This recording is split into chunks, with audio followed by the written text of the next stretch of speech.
بسم اللہ الرحمن الرحیم۔ محترم پردہ نشین خواتین، سیرت النبی صلی اللہ علیہ وسلم کا سبق نمبر 11 کا آج آغاز ہے۔ سیرت النبی صلی اللہ علیہ وسلم کے سبق نمبر 11 میں ہمارے نبی صلی اللہ علیہ وسلم کی نبوت سے پہلے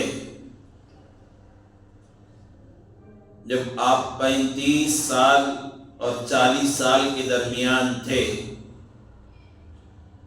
اس سے متعلق کچھ سوالات و جوابات ہیں۔ خاص طور سے نبوت سے پہلے ہمارے نبی صلی اللہ علیہ وسلم کا کیا عقیدہ تھا،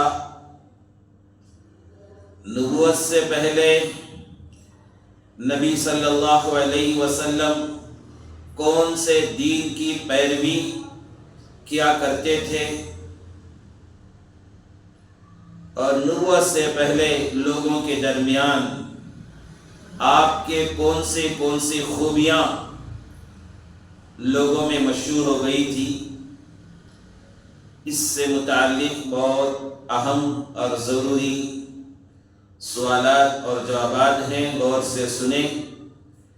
اس میں طالبات کے لیے کافی معلومات اور کافی ضروری باتیں سامنے آئے ہیں۔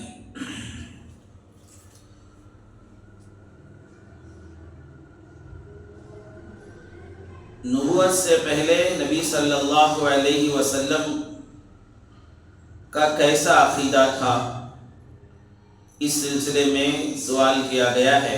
جواب عرض ہے، ہمارے نبی صلی اللہ علیہ وسلم کو شروع ہی سے یہ شرکی عقائد، باطل تصورات سے بالکل اطمینان نہیں تھا۔ معبود باطلہ سے انتہا درجے کی نفرت تھی۔ مشرکین مکہ 360 بتوں کی پوجا کرتے تھے، چاند اور سورج کو بھی اپنا معبود سمجھتے تھے۔ نبی صلی اللہ علیہ وسلم شروع ہی سے ان باتوں سے دور اور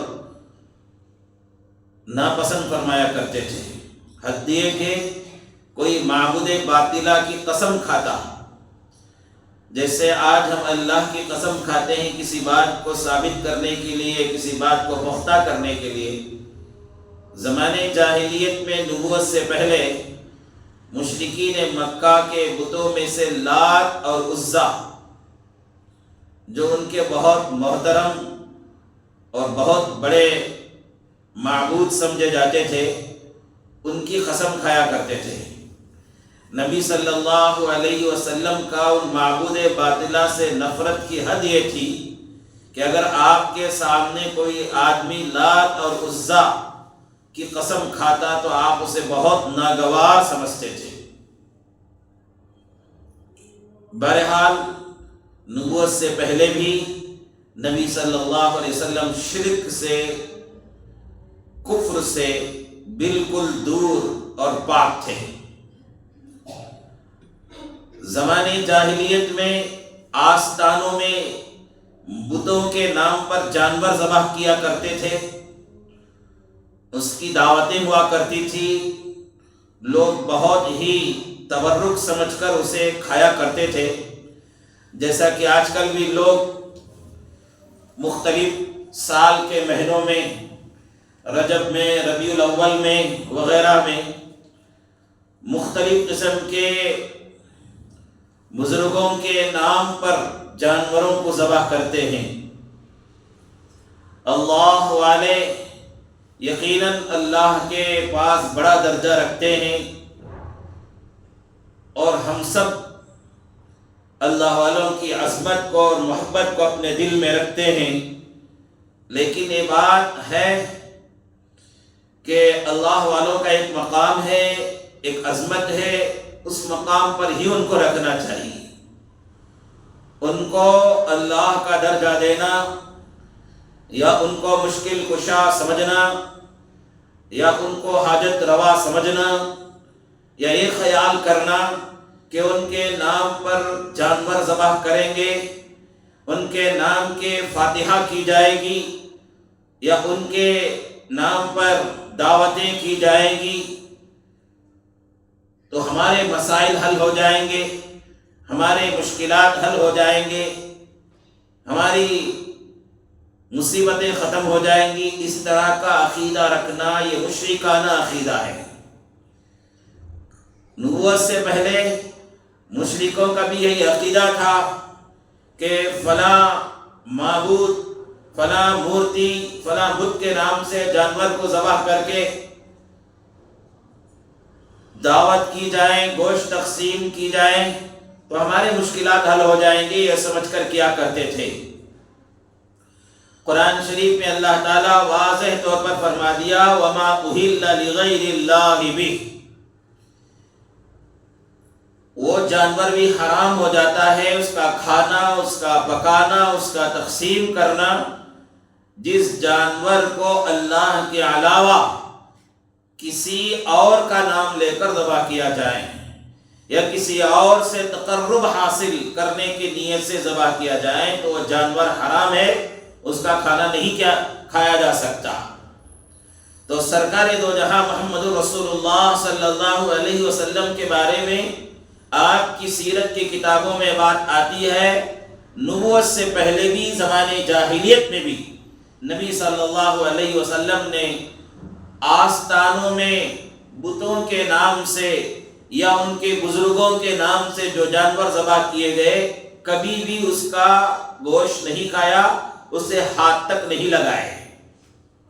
اسی طرح بتوں کے نام پر منائے جانے والے تہوار اور میلوں میں بھی کبھی آپ نے شرکت نہیں فرمائی۔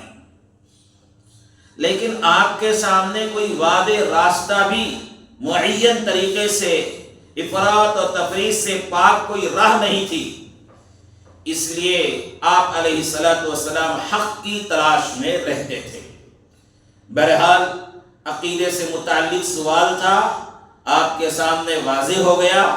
نبی صلی اللہ علیہ وسلم نبوت سے پہلے بھی، نبی ہونے سے پہلے بھی کبھی شرک کے گناہ کی طرف نہیں گیا، کبھی بھی اس کے شرک کے عقیدے کو پسند نہیں کیا۔ دوسرا سوال کیا گیا ہے، ہمارے نبی صلی اللہ علیہ وسلم نبوت سے پہلے کون سے دین کی پیروی کیا کرتے تھے؟ دین اسلام تو نبی صلی اللہ علیہ وسلم کی نبوت کے بعد آپ کو دیا گیا، شریعت تو آپ کی نبوت کے بعد آپ کو دی گئی۔ یہ سوال کیا گیا ہے کہ آپ نبی نہیں بنے تھے ابھی، اس وقت تک تقریباً 35 37 30 پر 9 سال تک گزری، تو اس وقت میں آپ کس مذہب پر چلتے تھے؟ جواباً عرض ہے، نبوت سے پہلے ہمارے نبی صلی اللہ علیہ وسلم دین حنیف یعنی ابراہیم علیہ السلام کے طریقے کے مطابق عمل پیرا ہوا کرتے تھے، اور اس مدت میں پروردگار رب العالمین کے جانب سے بھی خاص طور سے آپ کو قدم قدم پر رہنمائی ہوا کرتی تھی۔ پھر سوال ہے کہ ہمارے نبی صلی اللہ علیہ وسلم کو جب نبوت نہیں ملی تھی تو آپ عبادت کس کی کرتے تھے، عبادت کا کیا طریقہ تھا؟ جواباً عرض ہے، نبوت سے پہلے آپ علیہ الصلوۃ والسلام کی عبادت کے بارے میں احادیث میں تذکرہ تو ملتا ہے، البتہ عبادت کی کیفیت کیا تھی اس سلسلے میں احادیث میں صاف طور پر موجود نہیں ہے۔ بعضوں نے کہا کہ نبوت سے قبل غار حرا میں آپ علیہ الصلوۃ والسلام عبادت کے لیے جایا کرتے تھے اور کئی دن تک خلوت میں، تنہائی میں وقت گزارتے تھے، اور کائنات کے خالق، کائنات کے مالک اور کائنات کے پیچھے کار فرما قدرت جو تھی اس کے سلسلے میں غور و خوض کیا کرتے تھے۔ یہی اس وقت کی تدبر، غور و فکر ہی آپ کی عبادت تھی۔ بعض حضرات نے کہا کہ آپ نبوت سے پہلے حضرت ابراہیم علیہ السلام کے دین کے مطابق عبادت کیا کرتے تھے۔ بعضوں نے کہا حضرت آدم علیہ السلام، بعض نے کہا حضرت نوح علیہ السلام، بعض نے کہا حضرت موسیٰ علیہ السلام، بعض نے کہا دین اسلامی کے، دین عیسائی کے مطابق آپ عبادت کیا کرتے تھے۔ بہرحال آسمانی مذہب اور اللہ کی شریعت جو کسی نبی کو دی گئی تھی، اسی کے سلسلے میں آپ علیہ السلام عبادت کیا کرتے تھے، اسی طریقے پر عبادت کیا کرتے تھے۔ خاص طور سے ملت ابراہیمی کے مطابق آپ کی عبادت ہوا کرتی تھی۔ یہ تو آج کے عقیدے اور عبادت کے متعلق بات ہے۔ نبوت سے پہلے نبی صلی اللہ علیہ وسلم کے کیا اخلاق تھے، یہ اس سلسلے میں سوال کیا گیا ہے۔ نبوت سے پہلے ہمارے نبی صلی اللہ علیہ وسلم کن کن خوبیوں سے جانے جاتے تھے؟ ہمارے نبی صلی اللہ علیہ وسلم کو مکے والے نبوت سے پہلے بھی صادق یعنی سچ بولنے والا اور امین یعنی امانت دار، زبان اور عہد کے پکے، یہ سمجھے جاتے تھے۔ اور آپ کی خوبیوں میں سے، آپ کے اخلاق میں سے یہ بات بھی تھی کہ آپ نبوت سے پہلے ہی آپ محتاجوں کا بوجھ اٹھاتے تھے، ضرورت مندوں کا بندوبست کیا کرتے تھے، مہمان نوازی کیا کرتے تھے۔ مہمان آنے والا چاہے پیسے والا آئے، غریب آئے، عہدیدار آئے یا معمولی قسم کا آدمی آئے، اس کے طرف توجہ نہیں ہوتی۔ مہمان آیا تو اس کی خاطر تواضع کیا کرتے تھے اور اس کی مہمان نوازی کیا کرتے تھے۔ مصیبتوں میں مبتلا لوگوں کی اعانت کرتے تھے، مدد کرتے تھے۔ یہ نہیں دیکھتے تھے کہ یہ مصیبت زدہ آدمی کو میں مدد کروں گا تو مجھے کیا ملے گا، نہیں، انسانیت کے لحاظ سے سب کی آپ مدد کیا کرتے تھے۔ یہ نبی صلی اللہ علیہ وسلم کے اخلاق میں سے تھے۔ اور بہت خوش اخلاق، نرم طبیعت، میٹھی زبان، دور اندیش، پاک دامن، حق گو انسان ہے بول کے سارے مکے والے مانتے تھے، اور اسی نام سے آپ کو پکارا کرتے تھے، صادق اور امین کے نام سے۔ تو یہ نبوت سے پہلے آپ کے عقیدے اور آپ کی عبادت اور آپ کے اخلاق اور معاشرت سے متعلق اور معاملات سے متعلق بات تھی۔ اللہ ہم سب کو بھی نبی صلی اللہ علیہ وسلم کے عقیدے اور عبادت اور آپ کے جیسے معاشرت اور آپ کے جیسے اخلاق اور آپ کے جیسے معاملات زندگی میں اپنانے کی توفیق نصیب فرمائیں۔ پھر سوال کیا گیا ہے، نبوت کے قریب زمانے میں ہمارے نبی صلی اللہ علیہ وسلم کا خاص عمل کیا تھا۔ دراصل بات یہ ہے کہ جیسے جیسے عمر نبی صلی اللہ علیہ وسلم کی بڑھتی جا رہی تھی، آپ کے اندر سنجیدگی میں اضافہ ہوتا جا رہا تھا۔ یہ مشرکین مکہ کا یہ کام، یعنی عقیدے کے لحاظ سے بتوں کی پوجا کرنا، سورج کی پوجا کرنا، چاند کو پوجا کرنا، یہ بالکل پسند نہیں تھا۔ اور مشرکین مکہ میں شراب عام تھی۔ آپ کو پوری زندگی میں نبوت سے پہلے بھی شراب کی طرف کبھی منہ نہیں لگایا، اور سود خوری پہلے سے پسند نہیں تھی۔ تو یہ سب چیزیں مشرکین مکہ کے حال کو دیکھ کر آپ نے سوچا کہ ان کے ساتھ ملنے کے بجائے تنہائی اختیار کر لیا جائے۔ چنانچہ نبی صلی اللہ علیہ وسلم کے بارے میں آتا ہے، نبوت سے پہلے جیسے جیسے عمر بڑھتی گئی، آپ کے اندر تبدیلیاں شروع ہو گئی۔ لوگوں کے اندر کوئی کام اچھا ہوتا دیکھتے تو اس میں شرکت فرماتے تھے، ان کی مدد کرتے تھے، ورنہ تنہائی میں خلوت نشینی کو پسند فرماتے۔ چنانچہ آپ علیہ السلام ستو اور پانی لے کر کوہ ہیرا کے غار ہیرا میں جا کر وقت گزارا کرتے تھے اور وہاں بیٹھ کر کائنات کا خالق، اس کے مالک اور اس کی قدرت کے بارے میں غور و خوض میں لگ جاتے تھے اور حق کی تلاش میں بہت زیادہ فکر مند ہوتے تھے۔ جب غار ہیرا کی بات آ گئی تو اس کے بارے میں بھی سوال کیا گیا ہے، غار ہیرا کہاں ہے؟ مکہ جانے والے، حج کے موقع پر یا عمرے کو جانے والے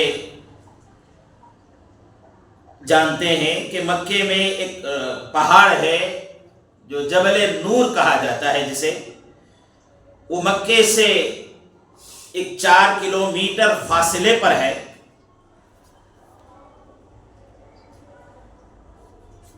چار کلومیٹر فاصلے پر ہے۔ وہاں اس جبل نور میں ایک غار ہے، اس کو غار ہیرا کہا جاتا ہے۔ بہرحال وہ مکے سے 4 کلومیٹر فاصلے پر غار ہیرا ہے۔ غار ہیرا کی لمبائی اور چوڑائی کے بارے میں بات یہ ہے کہ وہ مختصر سا غار ہے جس کی لمبائی 4 گز اور چوڑائی 1.25 گز، نیچے کی جانب گہرا نہیں ہے بلکہ ایک مختصر راستہ کے بازو میں اوپر کی چٹانوں کے باہم ملنے سے یہ غار بنا ہوا ہے۔ نبی صلی اللہ علیہ وسلم وہاں جایا کرتے تھے۔ سوال کیا گیا ہے، ہمارے نبی صلی اللہ علیہ وسلم غار ہیرا جو تشریف لے جاتے تھے تنہا چلے جاتے تھے یا آپ کے ساتھ کوئی اور بھی ساتھی ہوتے؟ سیرت کی کتابوں میں لکھا ہے کہ جب بھی محمد الرسول اللہ صلی اللہ علیہ وسلم حق کی تلاش میں تنہائی میں جا کر اللہ کے بارے میں غور و خوض کرنے کے لیے جاتے غار ہیرا میں، تو آپ کے پیچھے پیچھے آپ کی شریک حیات زوجہ محترمہ ام المؤمنین حضرت خدیجہ رضی اللہ عنہ بھی آپ کے ساتھ چل جاتی، لیکن آپ کے ساتھ بیٹھ کر غار ہیرا میں آپ کے عبادت میں، آپ کے غور و فکر میں یا تدبر میں خلل انداز نہیں ہوتی، بلکہ غار ہیرا سے کچھ قریب ہی میں کسی جگہ پر موجود ہو کر محمد رسول اللہ صلی اللہ علیہ وسلم کی ضرورتوں کا خیال رکھا کرتی تھی۔ سوال کیا گیا ہے، ہمارے نبی صلی اللہ علیہ وسلم غار ہیرا میں کتنے دن قیام فرمایا؟ جواباً عرض یہ ہے کہ کوئی خاص تعداد اس سلسلے میں منقول نہیں ہے، البتہ آپ تقریباً 3 سال تک غار ہیرا کو جایا کرتے تھے، اور خاص طور سے رمضان مبارک میں پورا رمضان غار ہیرا میں قیام فرمایا کرتے تھے۔ اور غار ہیرا میں قیام فرمانے کے درمیان وہی ابھی جو میں بتایا، خالق کائنات کا ذکر، مراقبہ اور خالق کائنات کی قدرت پر غور و خوض کرنا، اس پر وقت گزارا کرتے تھے۔ اور خاص کر جتنا وقت وہاں گزارتے تھے، اس درمیان میں اگر کوئی مسافر وہاں آ جاتا، کوئی مسکین آ جاتا، تو اسے کھانے کا بھی انتظام فرمایا کرتے تھے، کیونکہ ساتھ میں جو آپ کی شریک حیات حضرت خدیجہ رضی اللہ عنہا ساتھ آتی تھی، تو ستو اور کھانے کے پانی اور کھانے کا انتظام کر کے لایا کرتی تھی اور بڑی مددگار معاون رہا کرتی تھی، تو اس میں سے ہی بچا ہوا مسکینوں اور ضرورت مندوں کو بھی کھلا دیا کرتے تھے۔ یہ نبوت کے 35 سال سے 40 سال کے درمیان کی باتیں آپ کے سامنے آئی ہیں، اور نبی صلی اللہ علیہ وسلم کے سیرت کے 3 پہلو ہیں، ایک آپ کی پیدائش سے نبوت تک، نبوت سے ہجرت تک، تیسرا ہجرت سے وفات تک۔ 3 پہلو ہیں، ان میں سے پہلا پہلو یعنی آپ کی پیدائش سے لے کر نبوت تک کے حالات آپ کے سامنے آئے۔ اللہ کا شکر ہے، اس نبوت کے اس پہلو میں 117 سوالات تقریباً آپ کے سامنے ہوئے اور جوابات ہوئے ہیں۔ دعا فرمائیے اللہ تعالیٰ ان 3 پہلو میں سے پہلا پہلو جو بیان کیا گیا ہے، اللہ میرے بیان کرنے کو قبول فرمائے اور آپ کے سننے کو قبول فرمائے، اللہ تعالیٰ ہمارے بیان کرنے کو اور آپ کے سننے کو اللہ ہمارے لیے ذخیرہ نجات بنائے، اور نبی صلی اللہ علیہ وسلم کی شفاعت اور سفارش کا ذریعہ اللہ تعالیٰ ہمارے لیے اس عمل کو بنائے، اور سارے علاقے میں دین پھیلنے کا ذریعہ سبب بنائے۔